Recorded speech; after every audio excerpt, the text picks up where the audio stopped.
With new charges now being considered in 21-month-old Lonzie Barton's death. This morning, we are also waiting for confirmation from the medical examiner's office that remains found yesterday are the boy. Ruben Ebron led investigators to a field in Bayard early yesterday morning where a child's remains were discovered in a garbage heap. It was 171 days after the 21-month-old disappeared while in Ebron's care. Those remains were found in a remote area off Phillips Highway near 9B in Bayard, as I mentioned, just a few miles south of where police had initially searched. And it was about 11 miles from the apartment where Ebron first reported Lonzie missing July 25th.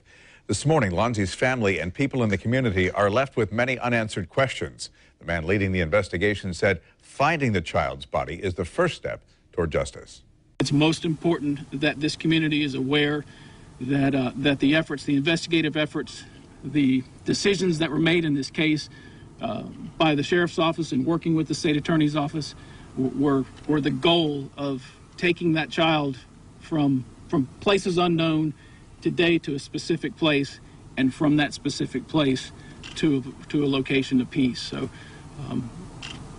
as this continues, just know that that our efforts will still continue until this can be fully completed.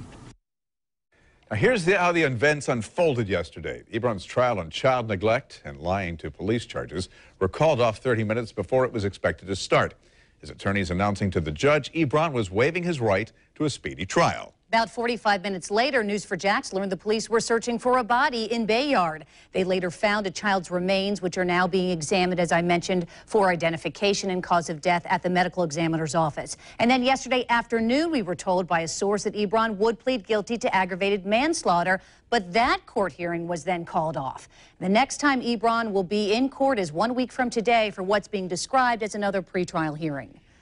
Local attorney Randy Reap will join us in a few minutes with his insights on the legal maneuvering still going on. Jennifer's Heather Lee right now standing by at the Duval County Courthouse. But we begin with Ashley Mitchum live in Bayard, where police ended their search for that little boy yesterday. And Ashley, you talked certainly in hearing from people who followed this case very closely from the very beginning and also helped in the search. This case was painful for a lot of people, touched people immediately as soon as Lonzie went missing. And I'm here in Bayard where a makeshift memorial has formed to remember his life. People who came out here to place these things here, like stuffed animals, posters, flowers, to remember him. Some of these same people who have never met Lonzie but joined in the search this summer. Since yesterday afternoon, the signs have grown in number, reading things like, "Thank you, JSO and Chief Hackney," "Justice for Lonzie." And this one popped up most, "No plea deal," a sign directly pointed at Ruben Ebron.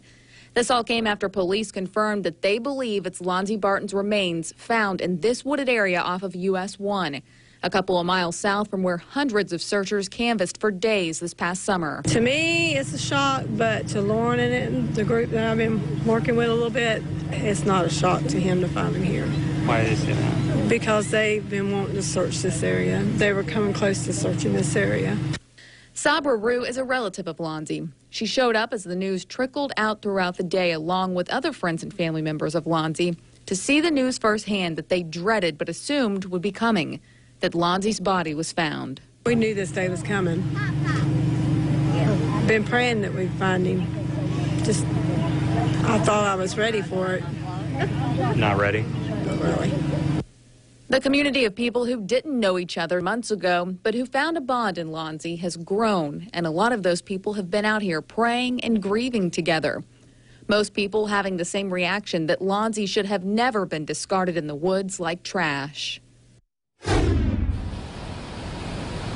So many people have really just felt invested in this case and connected to Lonzie ever since he first went missing. A lot of people have reached out to us, sharing their thoughts, their feelings. A local funeral home, one of their directors actually reached out to us and said that he plans to have a funeral service for Lonzie for free because he deserves it. Live from Bayard, Ashley Mitchum, Channel 4, the local station. Ashley, thank you. News4Jax sat down with Lonzie's aunt. She says finding her nephew helps, but does not erase the anger that she feels. Valerie Cruz made it very clear. She says she thinks that both Ebron and Lonzie's mother, Lana, know exactly what happened to the toddler last July. And he knew the whole time and just wasn't talking. And I don't see how they can lay their head down at night and sleep knowing what they knew. It was you know, hold your breath when you're underwater, and then you get the breath when you come up. Take a deep breath. That's the way I felt. Crew says the family will be relieved to bring the 21-month-old home and give him a proper burial. One of the next big steps in Ruben Ebron's case will be if he changes his not guilty plea to child neglect charges. He may now face new charges, a new set of charges that, since police have found what they believe are Lonzie's remains. Channel 4's Heather Lee has reaction from Ebron's family this morning. Heather, good morning. Good morning. Well, you know, the last couple of weeks, the Ebrons really have said not much about the new developments or anything that has been going on in the case. And yesterday, it really was no different. When they came out of the courtroom, they kept saying no comment, no comment. But they finally did offer up some advice for their son. Just as the trial for Ruben Ebron was set to begin Monday morning, there was a surprising turn of events. Ebron waived his right to a speedy trial on charges of child neglect and lying to police. Hours later, the Jacksonville Sheriff's Office announced another unexpected discovery. We are here today to tell you that we strongly believe that we have found the remains of Lonzie Barton in a wooded area nearby here. What advice would you give to your son right now, sir?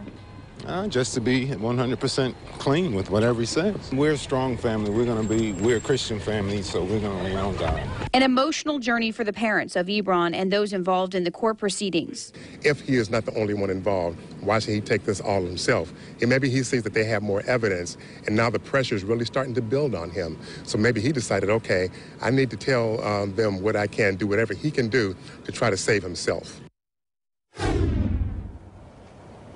Now, yesterday we had heard that Ebron was going to be taking some sort of plea bargain. However, we don't believe that that has happened at this point. And the state attorney has said that plea bargains can only happen in front of a judge in a courtroom. Now, we also saw lawyers coming out of the courtroom yesterday saying, we'll see you Tuesday. And we know that Tuesday is the next date set for the status conference. Heather Lee, Channel 4, the local station.